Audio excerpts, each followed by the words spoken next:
Assalamualaikum and welcome to the channel, Mr. Drone once again. And I was just working on the Hotwire cutted foam wings, and I thought to share the concept of Hotwire cutting with you too. So here is my wooden Hotwire cutter. You can use wood or maybe a PVC pipe will also work better. It is 4 feet long and 18 inches wide.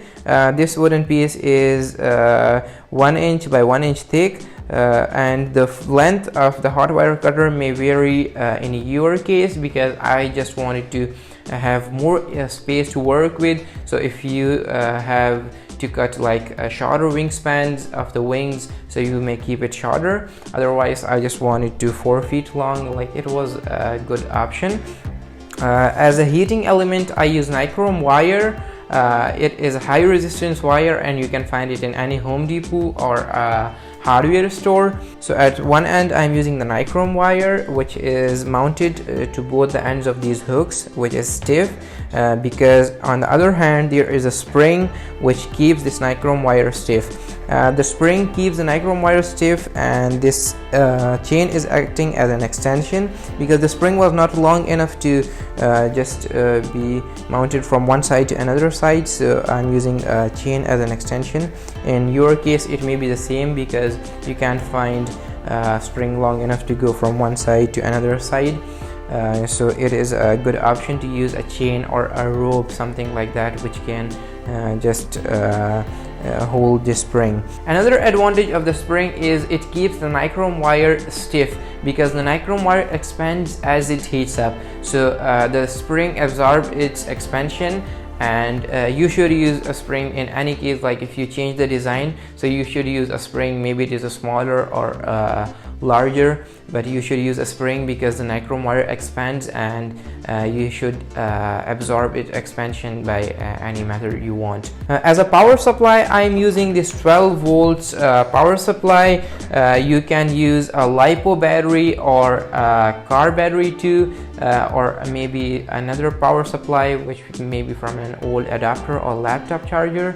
So it depends upon your availability, that what do you have. So if you want to cut complex shapes, so you should make a template first, just like I've made a round shape template to give you a demonstration. I made it from ply. You can use different materials like plywood or maybe a thin sheet of aluminum.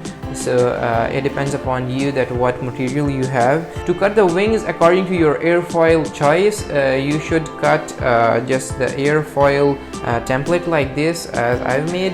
I'm going to show you how to make this kind of templates in the next video.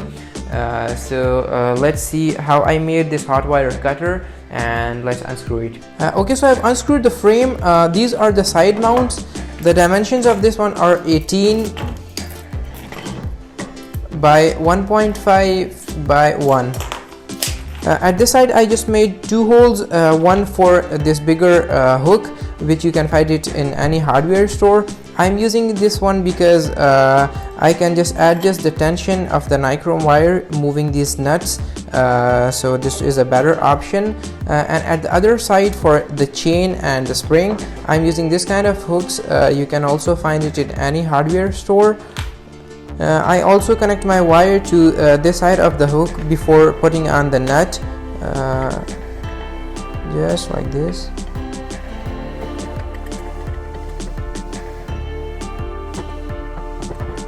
I've connected the wire under this nut, and now I can connect this wire to my power supply.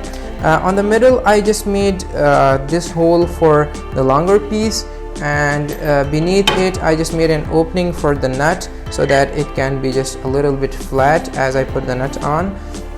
So let's assemble the frame.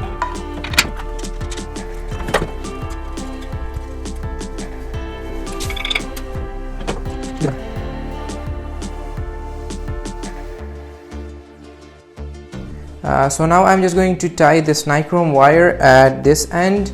So I can use a little bit flat as I put it on. So let's assemble the frame.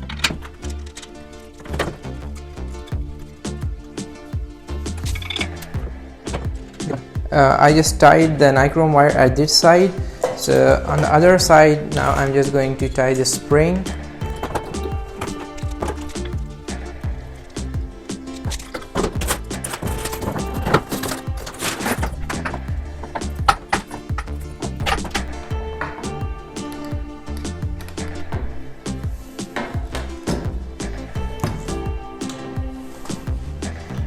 So now I've just tied this chain to the hook, and you can see the nichrome wire is just straight and stiff. It is having tension, you can see this. And now I'm just going to connect these wires to my power supply.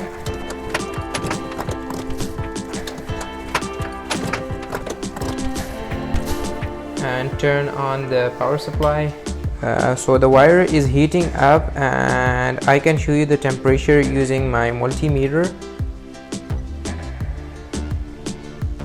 It actually goes to 190 and still rising. So it stopped at 210 degrees Celsius. So now the hot wire cutter is ready, and as a demonstration I just wanted to cut this round shape. I made this template from ply. You can also use the plywood or any other material which you can find. So now let's start.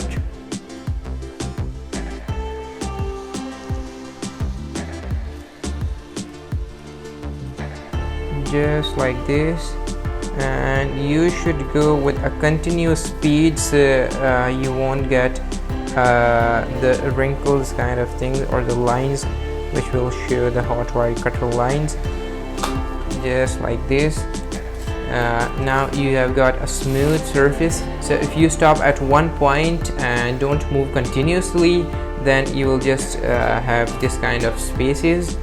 So you should have to go continuously with one speed. Again, I'm cutting the other corner.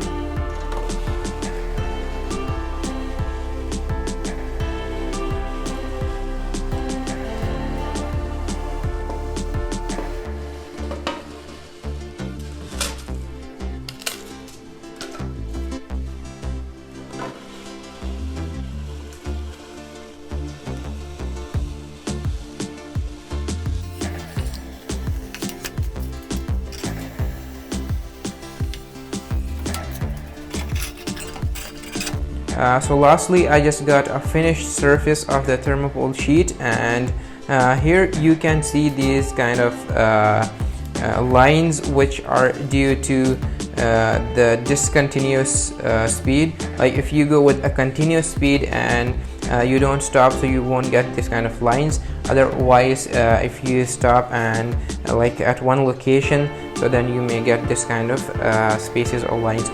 This can be cleared with sanding. So you can sand it up later on, but it will be better if you just go with a continuous speed on the hot wire. So it will be easy for you later on while just coating your model. So here at this point, I just wanted to mention one more thing, that if your nichrome wire is loose, actually in my case it is now stiff and it needs to be tightened. But if it is loose and you don't and your spring is not enough to just tighten it up, so you can use this nut. So you can use this nut to tighten it up. So first smooth this one and then tighten this one up,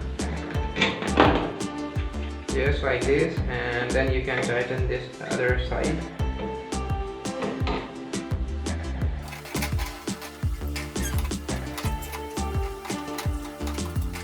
Okay, so the nichrome wire just became more stiff, and actually in my case it wasn't loose. So if it is loose in your case, like a little bit loose, and you just want to apply a little bit more tension, so you can use this technique. So this was all about the hot wire cutter. If you have any questions, please tell me down below in the comments, and please like, share and subscribe to the channel. Thank you.